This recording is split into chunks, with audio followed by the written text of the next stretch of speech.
Melissa. Hi, Letta. Thank you so much for coming to share your story with us. Can you introduce yourself? Yeah, well, my name is Melissa. I am a graphic designer, a recording artist, musician, a writer. I love writing, but most importantly, this time of life, I'm a mom. Yeah. All those things kind of are under the radar right now because the most important thing in my life is being a mom. Yeah. To two amazing kids.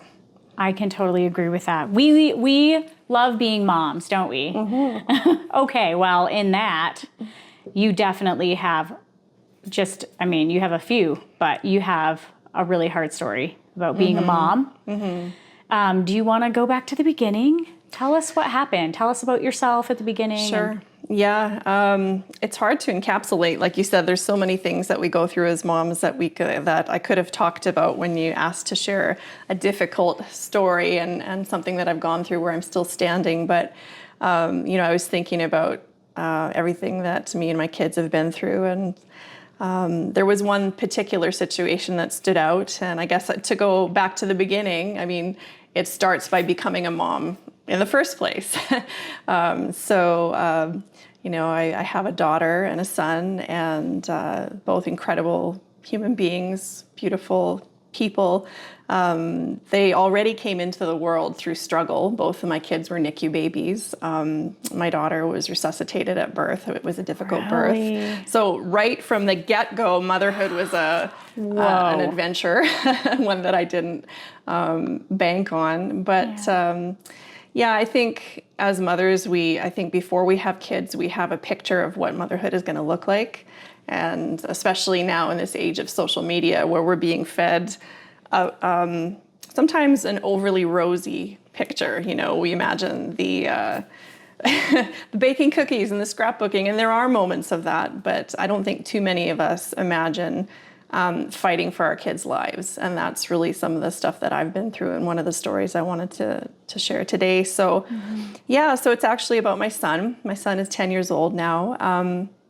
He came into the world very boldly in the middle of the night. He was 2 weeks overdue, and I was induced, and it was a ferocious labor.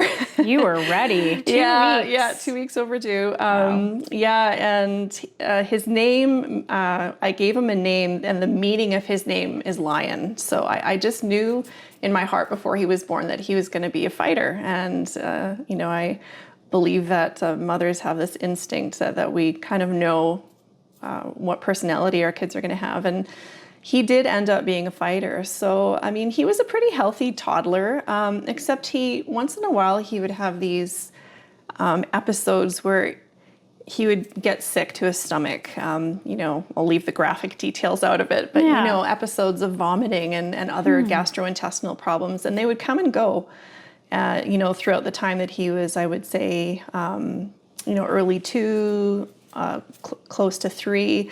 And I remember taking him to the doctor, and they could never quite pinpoint what was wrong with him. And it would pass in, maybe 3-4 days. But it didn't feel like a virus. So you were like, it seems like something else? No, yeah. They would test for, whatever. They would test for food poisoning and all these things, and they could never quite figure it out. Yeah. And so, I mean, it came and went, and I thought, okay, well, maybe he's got a milk allergy. Maybe he's got this, we think of all these different things. But then it came around to, it was early 2019. So he was almost 3.5. And around Valentine's Day of that year, he started vomiting. And it wasn't like we know moms were used to this 24-hour bug where our kids puke every 10 minutes and then it's over, after 24 hours. This was really weird because he would eat and he'd be fine throughout the day. And then at nighttime, he would just like writhe in pain, and then just everything would come out. So this was more than one day? Yeah, this went on for 3 weeks. Whoa. And so it was very frightening because not only would he do this every single night, and it was a pattern, it was at night, but he started losing weight, and he started getting pale, and he just was really unwell. And so I started this whole process of going to ERs. We were living in Toronto at the time, so we went to our more local hospital, Richmond Hill Hospital. And yeah, and they would do some tests. They gave him an IV for dehydration, and they did an ultrasound, and they couldn't find, anything like, appendicitis, anything like this. And they just kept saying, no, it's probably, he's probably just constipated. And Yeah, they no. kept giving And him, your mom well, exactly. And that's, instincts. it's the instinct. There You was know when this- something's wrong. Yeah, You do. And I think, God has given moms this gut, and there was a little story to preface this gut feeling. I remember when he was only about maybe a year and a few months old, I had left him with somebody, and I just wanted to take a walk. Very close to our house, there was a pond, and I just needed a few moments breather. Yeah. And while I was halfway around that pond, something inside my heart said, go back home, Ari's about to fall down the stairs. And I ran back home. We had this really tall townhouse. It was crazy. I never liked that house. Really tall townhouse with these porcelain floors, and I ran up the 2 flights of stairs, and literally he was about to crawl down the stairs. The baby gate hadn't been closed by the person who was mom watching. instincts again. And I was thinking, okay, how did I know, and how did I get there just at the moment? So Yeah. I knew what my gut was telling me, and I also had some medical knowledge. I mean, I had wanted to be a doctor at some point. And so I said, no, this is not a virus, because there's a pattern to what is happening. So I took a history, and I really did my detective work, and I really felt like there's some kind of a bowel blockage here. Like something is wrong, because the food's not been getting past his stomach. It just comes out. And he was getting weaker and weaker. And it was really exhausting those 3 weeks, because I was in and out of the ER, in and out of doctor's appointments, waiting, and just nothing was moving anywhere, and he was just getting sicker and sicker. I'm so surprised, if I can stop you for a minute. I'm so surprised that after all of this time, they wouldn't be like, nope, we have to keep him until we figure this out. You know what I mean? He did spend one night in the hospital, at our local hospital. And they just did some things to clean him out, which they thought was the problem, and I knew it wasn't the problem. And then they discharged him, and there was no definitive diagnosis. And no sending you to a specialist, we need to... No. Wow. So I remember leaving one of those appointments one day, and I was just exhausted. I mean, especially with a toddler, they don't like sitting around and waiting, especially when they're not feeling well. And so I was leaving the hospital, and I have a picture of this. I'll have to maybe send you the picture. And I was driving, and in front of me there was a vehicle, and it said Psalm 100. I'm like, oh, that's interesting. I'm a person of faith, so I'm like, okay, what does this say? So I flip open, when I got home, I flipped open the Bible, and I looked up to Psalm 100. And it's a psalm of praise and thanksgiving, and I'm like, well, I don't really feel like there's a lot to give thanks for right now. Of course, our human selves. Yeah, but within that psalm, there was a phrase that, for we are his, and he made us. And instantly, I just felt like, okay, God created my son in my womb. He knows what's wrong, and he is going to find out. So, it just kind of encouraged me not to give up. So anyways, fast forward through all of this, finally it came to the point where, he wasn't getting better, and we took him to SickKids in Toronto, which is basically the children's hospital in Canada. And we had to escalate and say, we're not leaving this hospital until you do tests to figure out what's wrong. And my father-in-law at the time was an amazing medical advocate too. He really pushed to say, my grandson is not leaving this hospital until you have to advocate for yourself. You really do. I've learned that through my own health issues that I've had, and through this situation with my son and others. You have to be your own best advocate. And so they did do a few more tests. I mean, a lot of blood work, and it's really traumatic to see your little baby be poked and prodded, and he was honestly such a tiger and such a fighter through it all. He was the sweetest. But so they did do some more tests, and they did kind of come up on something on an ultrasound that made them think, oh, okay, there might be something here. And I didn't know what was happening at the time. Yeah. Actually, they had pointed out something that was missed in his blood work at the other hospital. That was a red flag. And, here me as a mom, while they're carting us all over SickKids, I'm Googling, I'm like, and I see something like, it could be cancer. Like, yeah, of course. This, or this cancer. Yeah, exactly. Yeah, and I'm freaking out, and my father-in-law's freaking out. And anyway, so they did some more invasive tests, like they did like a barium swallow to see what was happening. And that actually confirmed what I thought in my detective mind, that basically the food was just stagnant. It wasn't going any, past. So that cleanse that they had done didn't. No. It was just stuck, actually. No, there was something going on. And so they did admit him, and he stayed there for, I think it was like 3 nights at that time. And then the symptoms kind of subsided, and the vomiting stopped, and they sent us home. I was like, I don't feel like we need to go home. Why does that always happen? I feel like we don't need to, we shouldn't be going home, because again, my gut instinct is telling me something is didn't get fixed. It didn't get fixed. It's just gone away, right? Oh, no. So they sent us home with a follow-up. They said they're going to repeat that one test, and they're going to see what's really happening. Okay. And, but we went home, and he seemed to be okay. And then we came back for a follow-up test, and then I got a call from a surgeon. And she says that test did confirm what we had thought. And they had mentioned this thing to me before that I'd never heard. She said that it looks like that your son has congenital malrotation of the intestine. I'm like, what on the world is that? Right. I didn't research this. Yeah, like this is not in my mom dictionary, right? So, and she says the fix for that is surgery. And right away I'm like, surgery? So what are you talking about? And so basically it's in utero, when the baby's developing, it's a congenital defect. Really? Yeah, so our intestines, I guess, when we're developing, they're supposed to do these twists and turns to get into the perfect position for digestion. And sometimes that doesn't happen, and there's various variations of it. But when it doesn't happen properly, it can leave the gut susceptible to twisting and closing off on itself.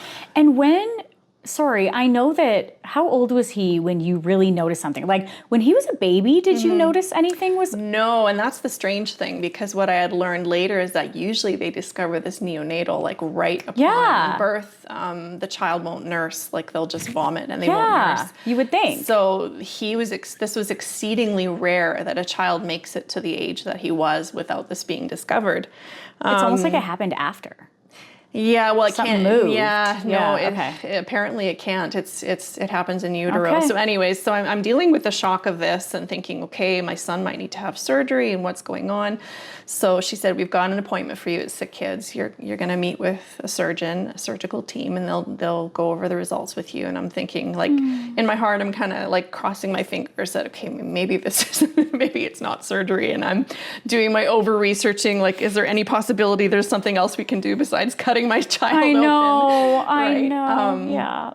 So we got there. It was, I think at that point, it was the end of March. So this started February 14th. I remember it was Valentine's Day. And we're now already at the end of March. And I get to the appointment with the surgeon, and they had a resident come in, and he just kind of blurted out, yeah, your son has this, and I'm going to send the surgeon in. And the surgeon says, and this was the chief of surgery on top of it. It wasn't, it was like somebody you should really trust. Okay. And he said, yeah, your son has this, and he has to have an operation now. Like now. And he said, because it's life-threatening. He says, every time this bowel twisting happens, it's cutting off blood flow to the bowels, and it can cause gangrene, and it can cause him to lose his bowels. You knew. And so I knew, my gut instinct was right. But when you actually hear that you're right, and now you're faced with this emergently, horrifying. No time to prepare. And it was also because the symptoms had subsided again. So it was just kind of a shock, because we weren't in that initial period. And so I just remember standing there and just being like, what do you mean tonight? Like, I can't even go home and get a bag. I have nothing. I have my purse. And he said, no, we need to keep him here. We need to start fasting him and getting him ready for surgery. And Yeah, and it was a place of just utter shock because, yeah, I didn't have time to prepare. I didn't have time to mentally prepare. I remember thinking, my daughter is at school right now. She was in junior kindergarten. She's 4. I can't even go home to get her from school. And I was, you know, Wow. in a marriage where I was very much the sole parent. So, you know, even just preparing lunches and stuff like that, I just was like, what am I going to do? Look how fast life happens. Yeah, and how fast life can change, Yeah. right?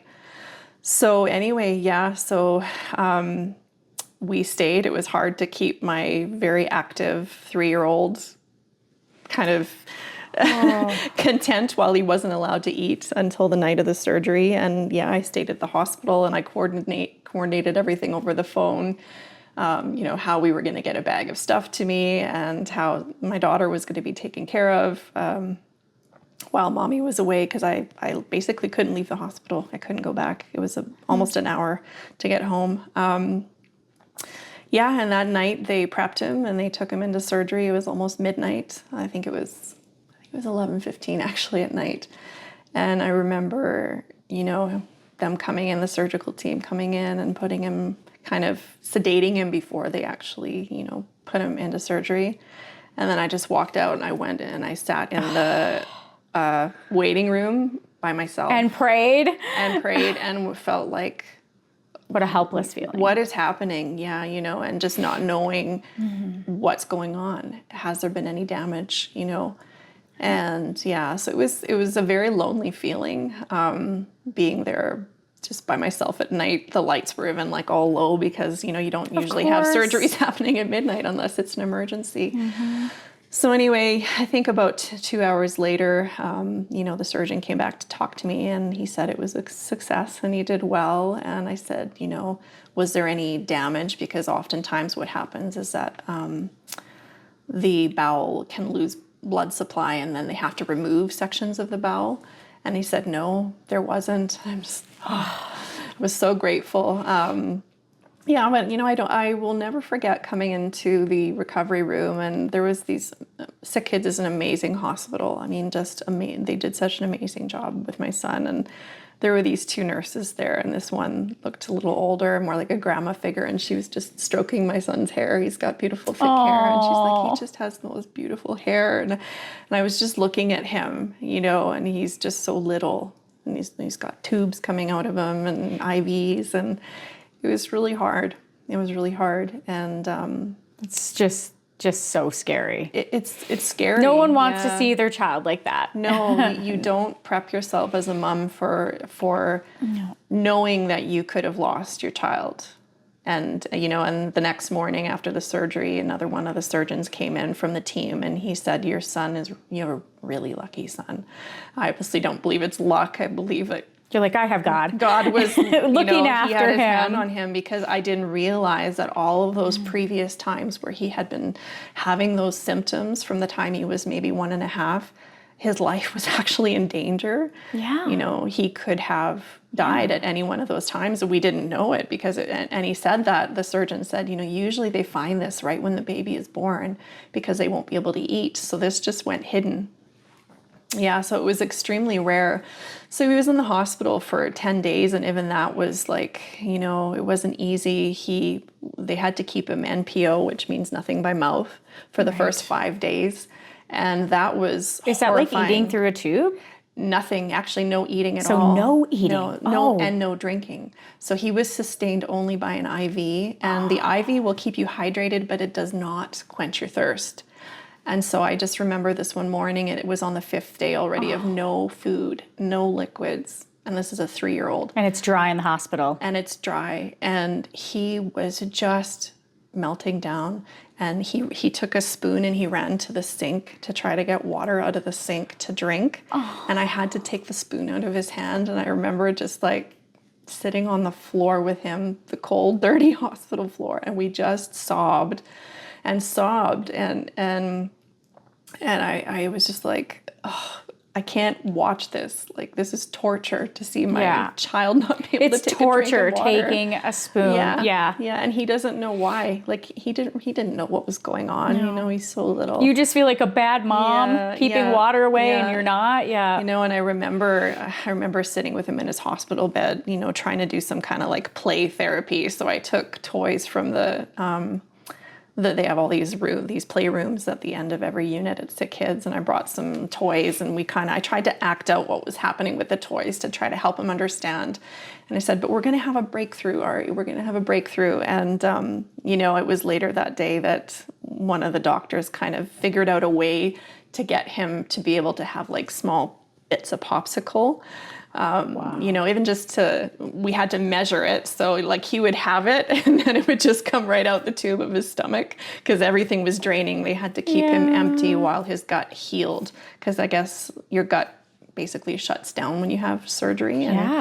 And so to see him take like his first bites of Jell-O when he was finally allowed to eat, that was amazing. But you know, and he was such a sweetheart through it all. Like, I remember he would take walks in the hospital and we would go for little walks as he was able with like 2 IVs in his hands and his tube coming out of his nose and his little rocket shoes. And he would say to the nurse, I really like your shoes, you know. And he said, let's go say hi to the babies, mommy. And he would, because I mean, the unit was full of kids. And this is just something that I guess until you have experienced it yourself, you don't know the pain that other moms are going through and dads, you know, like I talked to moms in the kitchen in the unit who had been there for months.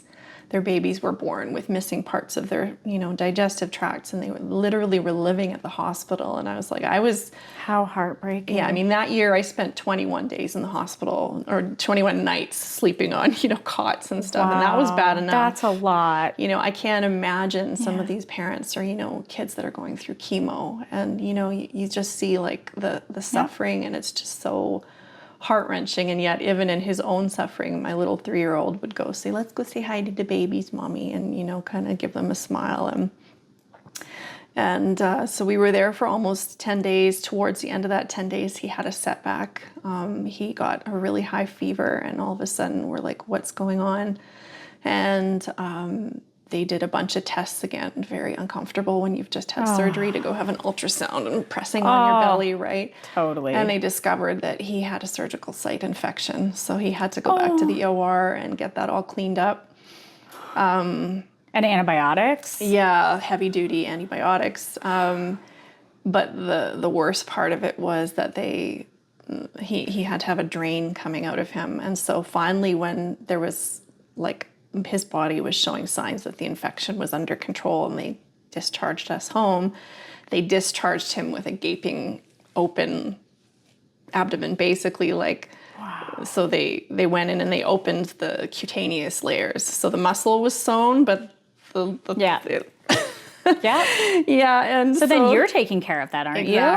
Exactly. Now you're a nurse. Exactly. All of a sudden, I'm thrust into a position of being a nurse. And yes, home care did come and check on it, but I have to clean this. And so I remember leaving the hospital, and, you know, my son was like, that was fun, Mommy. I'm like, okay. I guess because SickKids does such an incredible job. They're like, seriously, but like, amazing. Thank goodness you feel that way. He felt that way then, but as I'll share a little later, he didn't always feel that way. So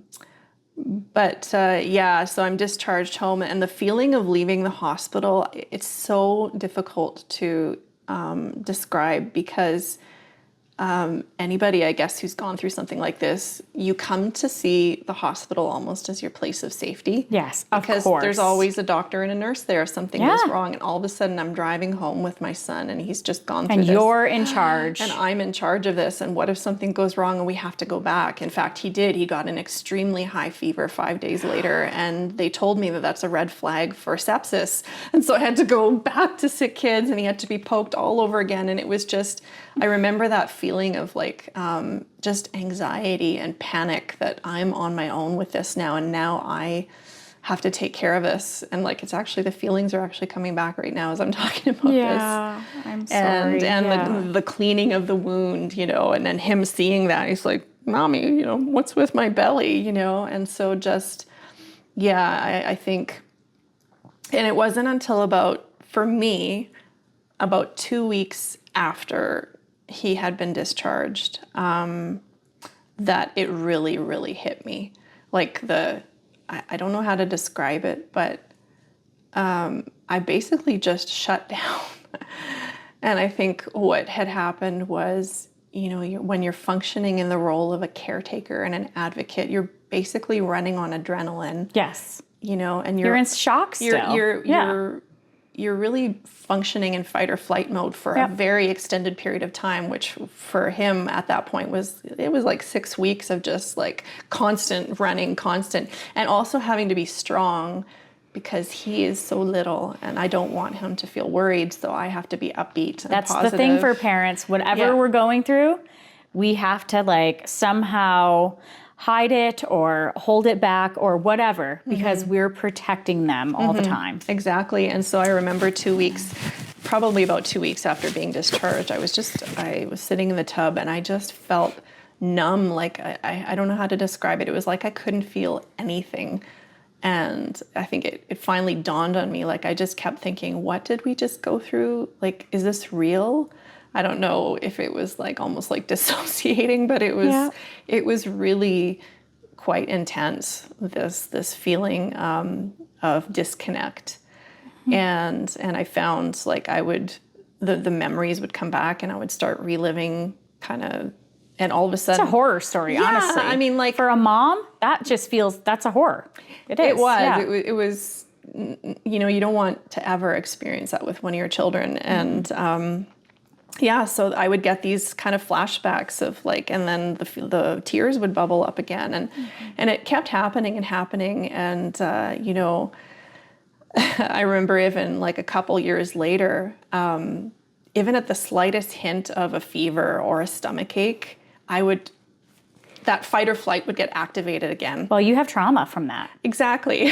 All of a sudden, it comes back because you had trauma. Yeah. Well, it totally was. It basically was PTSD, and I didn't really want to name it that because I'm like, oh, come on, I haven't been off to war, I haven't done anything like this. But no, there's PTSD for a lot of things. Exactly, and I learned that later for some other things in my life too. But so it took actually a long time to process all of that, and it wasn't helped by the fact that later on that year in 2019, I went through a similar experience with my daughter. And I won't go into that story, but she also developed it was an infection that was life-threatening. And I ended up back in the hospital like 6 months after my son's surgery. I was going through this with my daughter, having to advocate for her. Well, you can touch on it. What was that? She basically, in October of that year, she came to me one night. She woke me up in the middle of the night. Mommy, my neck is really stiff. And I checked her temperature and it was over 40. And so right away I packed her up, I took her and I'm like, oh no, is it meningitis? What is it? And same thing, we were in and out of the ER twice. They said, no, it's not meningitis. She doesn't have these signs. It's not this. It's probably just a virus and the favorite ER thing. And finally on the third visit, I said, I really don't want to be discharged home because something is not right here. Like she wasn't breathing properly. She kind of was really gurgly when she was breathing.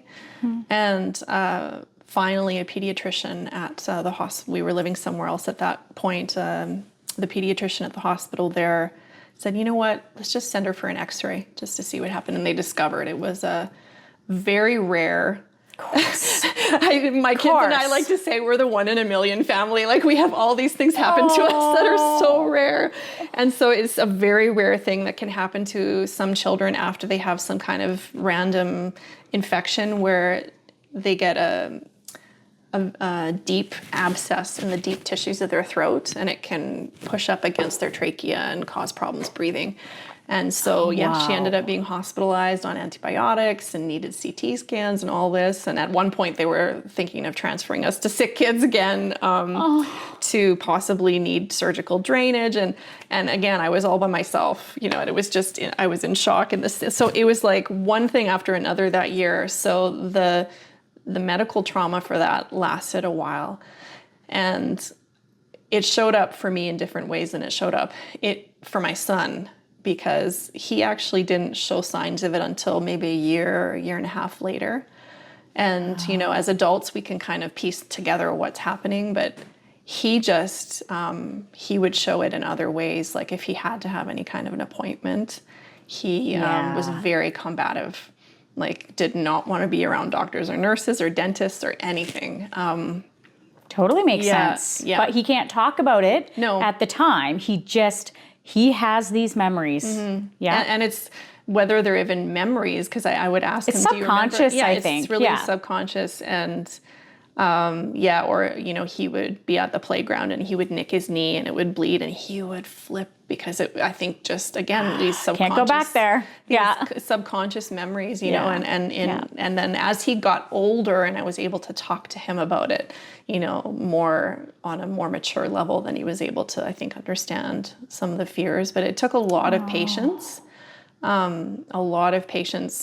with him, and just finding the right people, the right tribe to be around him, like the amazing children's dentistry team here, you know, who are trauma informed and know how to handle things like that. And just patience, you know, for my own healing. It took a lot of patience with myself, to say, like, it's okay. You can actually take care of yourself too, because I think as moms, sometimes we do advocate amazingly, like we'll move heaven and earth for our kids. You know, we will research till we're blue in the face. We will do everything possible to see them get the help they need. But at the expense of our own health, we just fall through the cracks. Yeah. And I mean, there was the blessing in disguise of COVID, which was traumatic in its own sense. But for me, actually, the shutdown was actually a time that I could actually just breathe a little bit and process some of that trauma that we had been through, amongst other things. So it took some time. It took me, like, being gracious to myself, saying it's okay to feel these feelings, not trying to stuff them around, you know, down to the bottom and just keep functioning and just keep going, and you know, taking the time to actually, like, let them come up and feel them. I think we can all use therapy for so many things. Yeah. Just trying to understand your feelings, and your body reacts even when you're not thinking a certain way. Your body reacts to even tell us to deal with things, right? So it's just like trying to understand that, and all the things that you just went through. Like, it's a lot for a mom.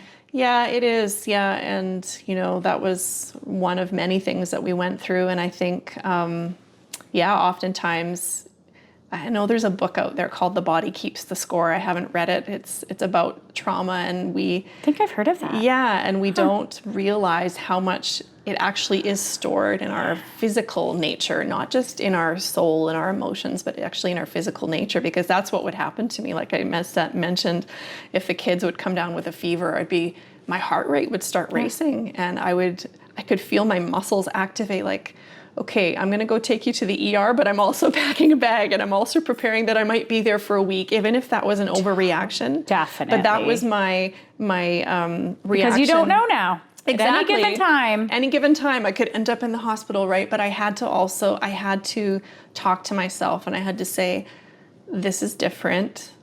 The danger is over. This danger has passed. You're not in danger anymore, you know? And it was just a constant talking to myself and giving myself grace and saying, it's okay to just breathe. You don't have to be on alert all the time. You know, we've had a couple things come and go since that were not the funnest, but I was able to get through it mostly with lots more calm rather than being like, you know, going into that over preparedness, that over research, that hyper focus kind of, you know. You've had to learn how to sort of navigate your feelings and your body with all of those traumatic events now that you, Yeah. But I mean, you know, it's amazing how, looking back, I can see how, like, the nuggets that I can take away from it too. Like, I did things that I never thought I could do. right? We never know how much we can actually handle until we're put in that situation. And I look at that now, I'm thinking, wow, I cleaned my son's wounds. Like, that was one of the reasons I didn't actually go into medicine. I had a passion for medicine when I was, finishing high school, and I wanted to enroll in pre-med, but it was my squeamishness that, I like the mental aspect, the fascination with the body and that, but it was the gore that. I didn't think that I could handle that, right? But I had no other choice. So I just did it. And isn't there that saying? It's like, God isn't going to give us anything we can't handle, but we just wish he wouldn't trust us so much. And you always giggle about that, but sometimes that's the truth. The truth is, I think that's true. You're often just like, okay, I'm good. Please don't make me handle this. And I've said that a lot. I'm like, you can, there's one of my favorite movies is Fiddler on the Roof. And there's a line where Tevye says, Lord, I know we are the chosen people, but for once, can't you choose someone else? Yes. And that's how I felt sometimes. Yes. Like, I've had enough trials now. I think I've grown enough. Can I please just have some good stuff happen?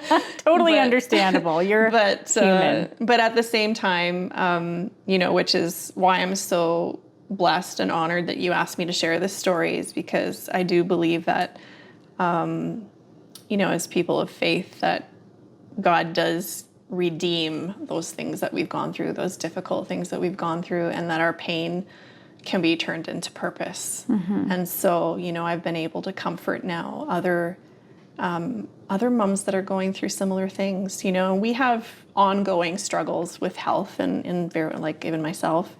But even through those traumatic experiences that we had, I've been able to comfort my other mom friends who have kids that have health problems, or who are constantly having to advocate on one level or another for their kids, where they're not being listened to and they're not being given the time of day.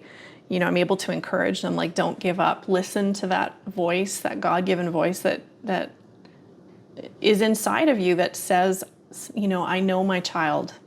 Something isn't right. Yeah, something isn't right. And I think we can feel mean or like I don't mean to be you're the doctor. Yeah. And you're just like, I don't mean to be but No, but sure. something's not right. And for sure. And you're like, I don't want to bother anyone, or I don't want to, and it's like, no, you have to speak up. You have to say something. And if you're not a mean person, it might not be easy, but you have to do it. Yeah. And your children have to, they're worth it. You have to 100%. Say something, right? And I remember there was a really embarrassing situation that the moment that the surgeon had said that, my son needed surgery. And this is the chief of general and thoracic surgery at SickKids, who had been brought in from Italy on some super expensive contract. And I remember standing in some room in the hospital with him, and I'm like, is there any way that you could be wrong? And I look back at that now, I'm like,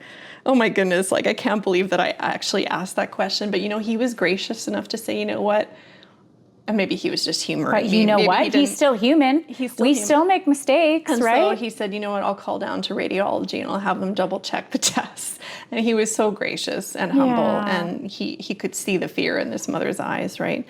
But for sure, sometimes when we're in that situation of being an advocate, we can feel like a pain in the butt, and we can feel like we're just being a real annoying person. But yeah, it's worth it. Our children are worth it. Our parents are worth it. I have a father now with dementia, and I've had to advocate for him in various things when he's been in the hospital. That's rough.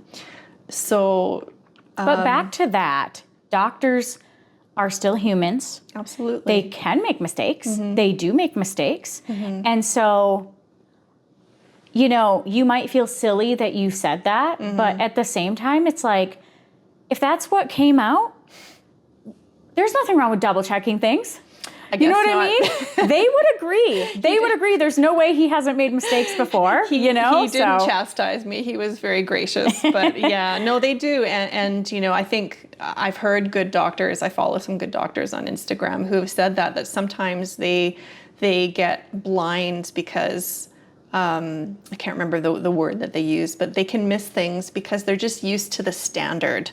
they're used to the standard presentation of an illness. Yep. Like the standard presentation of my son's was that it should have happened when he was a baby. And that's why they probably missed it. They weren't thinking this until that one clue tipped them off, right? And it's the same with many things. I had appendicitis last year, just came up out of the blue. Of course. And I remember when they told me, like, yes, it's appendicitis. And I said, but this doesn't feel like the standard presentation. And the doctor said, the standard presentation is not standard. He's like, you think Presents that it's in different you think that ways. it's this textbook thing that you read. Okay, well, if you have appendicitis, you're going to do. And it's like, it's not that. So, I'm glad I listened to my instinct in that way too, because I ended up, needing surgery.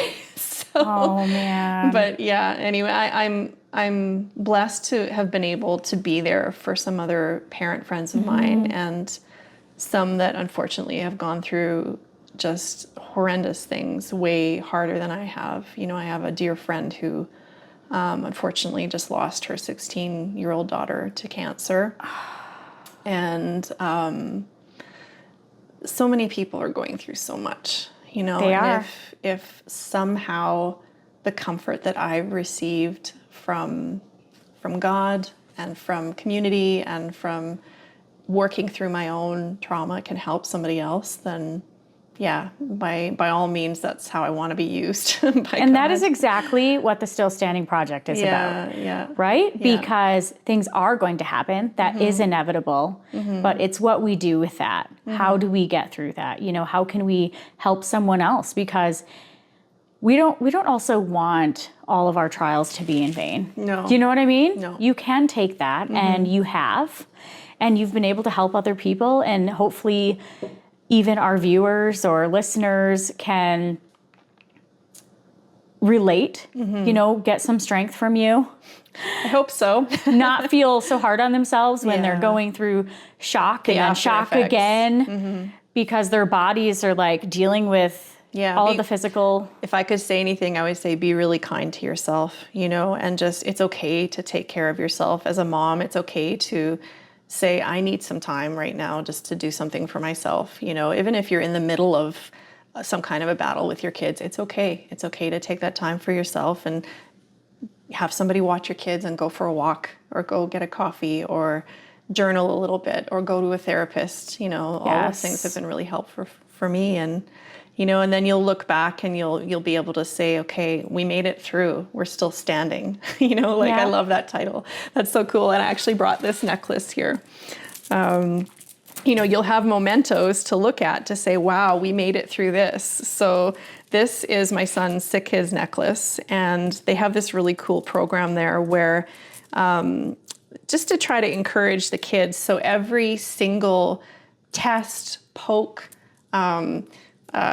scan, anything they've gone through, they get a certain type of bead. And so every bead represents something that they've overcome, whether it be an IV insertion or a CT scan or an ultrasound or, if it's a What kid with an cancer. encouraging way for them to get through that. Yeah, and so he left the hospital with this physical reminder of, wow, like I am a fighter. I made it through all of this. And some of these kids, they have posters in there. They literally have thousands of beads, to remind them of how strong they are. And so, yeah, we This keep isn't this. a place that you want a big necklace, hey? No, it isn't. It Can I isn't. see it? Yeah. Oh. So some of the bigger beads are the harder things. So they're like, You get to pick the from actual the surgery. big. Yeah, they have like a category. What is the actual surgery? I don't know what the actual surgery The was. heart? Probably like the doggy or something. Oh. The bigger beads are the really big ones, and then the smaller beads can be anything from like a blood test to, Which is huge for for a 3-year-old. It's not fun. Yes. It's not easy to see your kid being held down by 2 nurses, No. or an IV has blown and his hand just puffed out. They're pretty. It's hard. I'm so But- happy you brought this. What Yeah. does he say about this now? Does he didn't- talk about it? No, he doesn't like. I haven't brought it out for a while. He didn't want to look at it for a while. He Okay. kind of, well, actually, I shouldn't say that. Right after, like I said, I don't think the trauma hit him right away. So right after, he kind of showed it off. He's like, this is my, what did he call it? my bravery beads. That's what they're called. This is my bravery beads necklace. And I think he might have even taken it to kindergarten when he started kindergarten. But then for a while, he didn't want to look at it anymore. I think when the trauma started hitting him, he didn't want to talk about it anymore. It's like, I have enough. I don't need more reminders. Yeah. So, and his name is on there. Yeah. So we have it, and we keep it in one of his drawers. It's just there. And I think about it like every year. March 28th comes up. Like I was looking through, some Facebook posts about it, and I remember, and I just thank God for getting us through that. And another thing that has taught me is gratitude. I remember the year anniversary of the surgery was during COVID, and I was living with my parents at that time, and for some other reasons. And, the whole world had shut down, and we were all like, oh, life has shut down. And I was actually on that day thinking, wow, I'm so grateful that I get to sit here at the dining room table and paint with my son. Because he might not have been here. I could have lost him, right? And so I think it puts life in perspective. It does. It really does. Everything is a gift after that, right? Yeah. When you go through that kind of experience, it helps you to just take life one moment at a time and one day at a time and appreciate being able to wash your kids' dirty dishes and laundry and tuck them in, clean their shoes. He does that now. He's very good. It's his favorite task. Really? Lining up the shoes. He can come over. Yeah. But exactly. And I've had loss too. And I totally get that. After things happen, you just look at things totally differently. And when you were going through all of that, you had the nurses and the doctors, and you had some family, grandpa and stuff. Did you have friends or other family come together for you? Friends who... Yeah, my dad, my mom couldn't make it out at that time. This was in Toronto, obviously, and I'm from Alberta. So yeah, my dad flew out, and he was 79 at the time. And he came, he came, it was directly to SickKids. He came to see me and then to go home and support, my former husband and my daughter. And yeah, and I mean, my in-laws were amazing. They helped so much in practical ways, when we got home from the hospital with soup, and, community is so important. It is. You can't go through life alone. And I mean, even being a single mom now, and having that experience last year where I had appendicitis, I don't know how I got through that without community. It was community, it was people from my kids' school bringing me food, and somebody from my congregation coming the day that I got home from the hospital and cleaning the house and getting the laundry started. And we need each other. Need each other. I just find in this age of social media, we are hyper connected, but it's not a real connectedness. It's not very a good thing. superficial connectedness, and we need to go back to real life.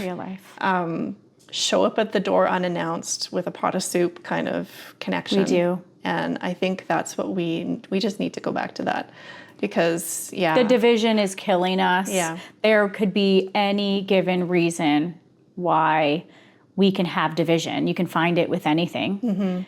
But the truth is, we actually have so much in common. And I mean, once again, that is why we're here, right? Because with all of this division, we do need to go back down to we are human beings. Most, if not anyone I know, has gone through things, right? And so if we can't tell our story and have people stop and listen and go, okay, I'm not alone, or I'm not the only one going through this, or I can help somebody else, or it puts their life in perspective. That's what it's supposed to be about. Yeah, 100%. So thanks for doing this. Thank you. Thank you for bringing me. Yeah, my pleasure. I love this. I need to have more people bringing... show and tell. I love show and tell since I was a kid. Well, it's a physical reminder of something you've gone through. Yeah, and I think it's important also when we go through hard things to have a signpost. I think there's some kind of scripture in the Old Testament about stones of remembrance, when we've gone through something, we've overcome something, to have a physical reminder of that thing so we can say, yeah, I made it through. you know. I'm going to look that up now. Yeah, I can't remember. I'm not good with remembering actual places, but I know, know it's in there. Okay. You know, when something happened, a stone was set in, like, this was the place that this happened. You know, and that's kind of what this is for me. And I have other objects for other things I've gone through too, you know, that I hang on to. I'm like, yeah, this is, I made it through. Well, you have made it through, and there's going to be more things. There have been. That come. There have been. I know you've dealt with a lot of things. We're like, let's pick which traumatic story, right? But you're a warrior, Melissa. I guess so. Not by choice, but by default. But you allow yourself to be used, and you allow yourself to be used to help other people. And I love that about you. I really appreciate that about you. It's my pleasure. So thanks for coming and sharing this with us. It's been a pleasure. Thank you so much for the honor. You're welcome. Okay, I need a hug.